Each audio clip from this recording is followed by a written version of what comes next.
Hey, what's up everybody? Joshua Casper back at you with Plugin Boutique, and today I'm going to be showing you around the brand new Kontakt instrument from Sound Yeti called Method 1. This is a drum sequencer with built-in drum library with over 10,000 sound sources and samples, 225 snapshots, 500 loop templates, and 7 core characters for each one of the sounds included. There's drag and drop MIDI, 8 stereo channel output architecture, MIDI input, 12 pattern banks for each pattern, and much more on top of that. So the layout here is a little bit different or a little unique from most other plugins that I've used, especially Kontakt Instrument Library. So my goal here is to show you some of the presets and show you how to get started with the instrument for those that are testing it out or those who have already purchased. As always, there's more information by clicking the link in the video description. Let's go ahead and jump into it. Okay, so this is Method 1 on the screen. Sound Yeti has tried to use kind of the old school format with some brand new modern technology built inside of it. They've tried to make things as simple to use as possible. And once you understand how to navigate the plugin, it really is easy to start making your own patterns and loops and so on. I'm gonna go ahead and load up a new preset here so just so we can hear a few presets along the way of going through the plugin.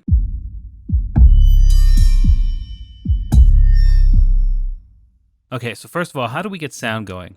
Down here at the bottom, inside of the Kontakt player, you can see the keys. They're helpfully labeled. These are the single hits if you're going to play them on your keyboard or if you're going to use MIDI from one sequence on a different kit and so on.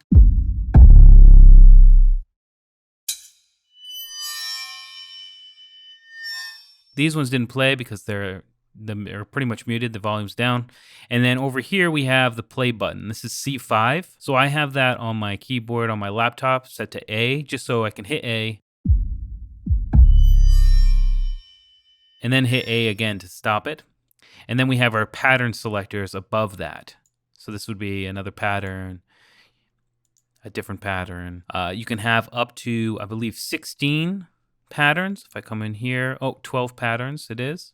You can have up to 12 patterns. If I click the pattern button, we'll see the available number of patterns. We can also navigate through the patterns this way. So this is very useful once you have a number of patterns. If you want to lay out sort of a song structure inside of your DAW just by using one note to trigger a pattern, you can do it that way. Of course, you can always input individual MIDI hits or record from your MIDI player as well. And then up here at the top are the global effects. Go ahead and switch up the presets again.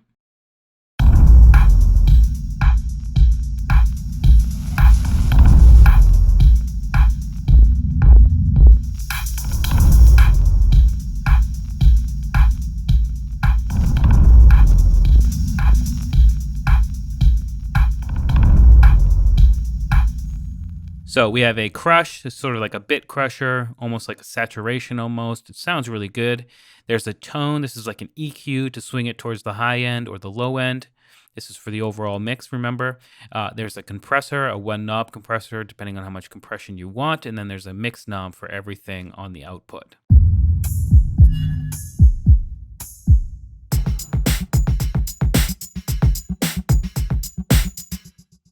Below that, we have per channel effects. And you can switch through the different channels by clicking down here. Right now I'm on the kick. If I go to the snare, you'll see that, say, the filter is open now. So these are per channel, depending on what you have selected down here at the bottom. Go back to the kick for a second. For the filter, we have all of these different filter types. Then you have your filter cutoff point, a resonance for that filter, a saturation distortion drive.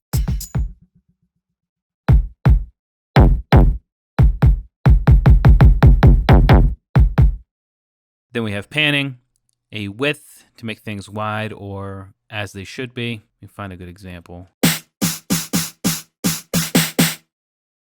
And then velocity sensitivity, and this has to do with playing your drums on your keyboard or your drum pad or whatnot. So whenever I click one of these drum sounds, we're going to get the sample menu over here where we have the type of drum sound. We have choices of kick, snare, closed hat, open hat, percussion 1 and percussion 2. And then below that, we have the style or genre of music those were meant for. Obviously, you don't need to stick to those. And then you have whatever is available inside of there. And then once you have this page loaded, which can also be selected up here, the DRM, which just stands for drum, you then have these controls over each one of those instruments. So here is just essentially activating a step and choosing how loud it's going to be. and I can solo this just so we can hear it. The decay time. The higher you go, the quicker the decay will be, and the lower it is, the longer it would be. So all the way off will be the natural state of the actual drum hit. We can tune it up or down.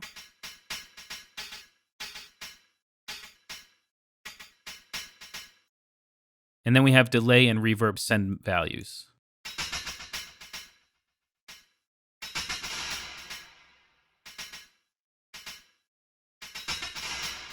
And those are per note. And then there's flamming and accent capabilities as well.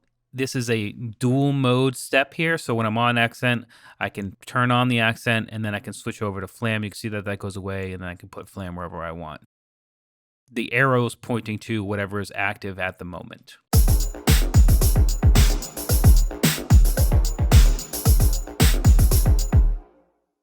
So obviously this is the sequencer page. This is just to activate a step, and you have velocity control for each one of the steps right out of the gate. If you want the more detailed view, you got to go into the drum view up here.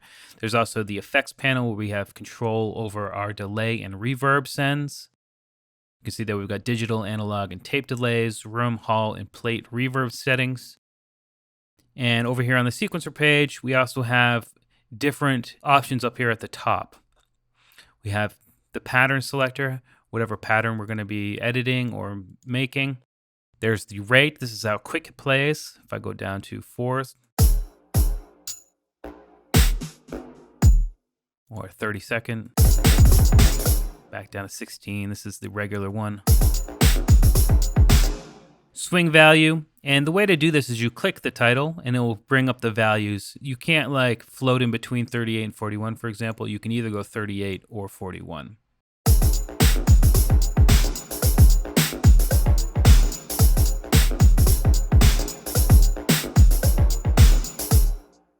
Then the length is the length of the particular sequence you're looking at or pattern you're looking at.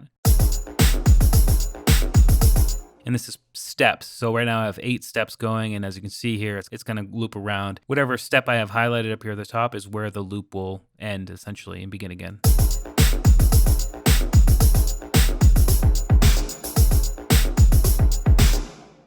Then we have groove value.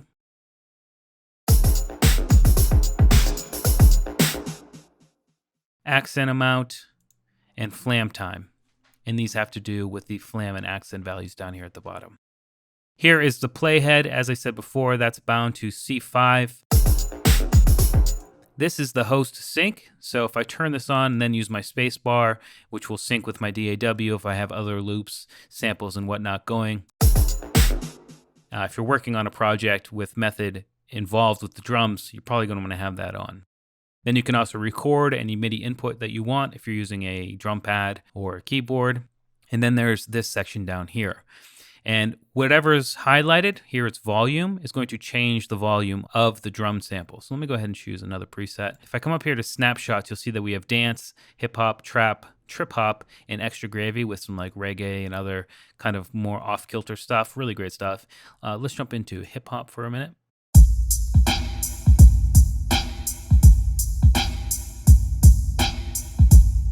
So right now with volume selected, this is a volume for the overall sequence track.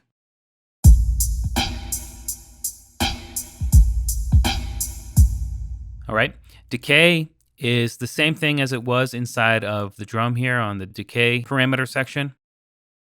The higher up you go, the shorter the decay, and if it's all the way down at the bottom, it will be a natural playthrough of the sample.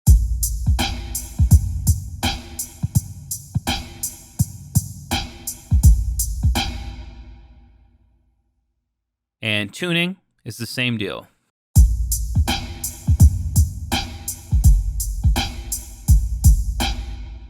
You can notice it's not drastic. It's plus or minus 3 semitones here. Core is really interesting. As I said in the intro, each one of the samples has 7 different versions of it. And by using the slider here, you can actually see over here it says core. As I pull this up, it went from clean to close room. So let's just go ahead and cycle through these while the music is playing so you can hear the difference. I'll go ahead and just solo the kick for a second.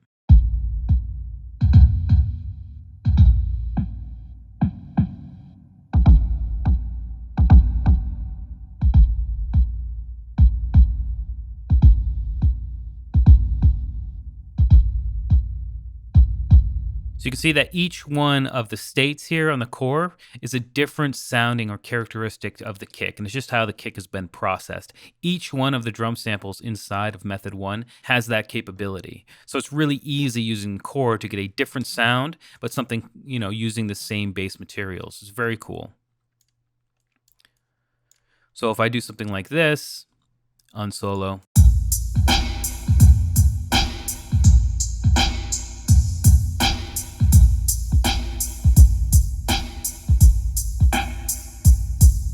you can see that we're getting a different feel because of the different processing for each one of those core elements. Very, very cool indeed. The middle knob here is for the master output or a sample selector. If I have my kick selected and I have my sample selector selected, as I move here, you'll see that it's updating up here.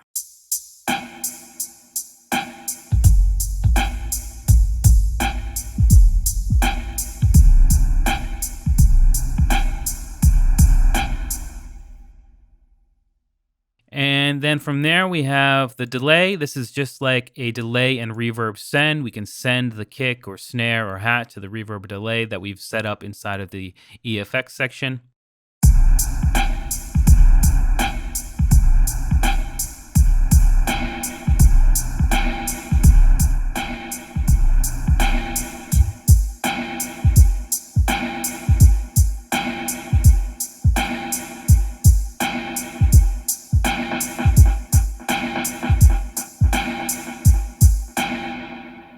And that is a very basic walkthrough of Method 1. As I said before, it's set up a little bit differently, but now that you know the basics, it's really easy to work with. Once you jump in and start cranking out different patterns and different kits, you'll find it's very easy.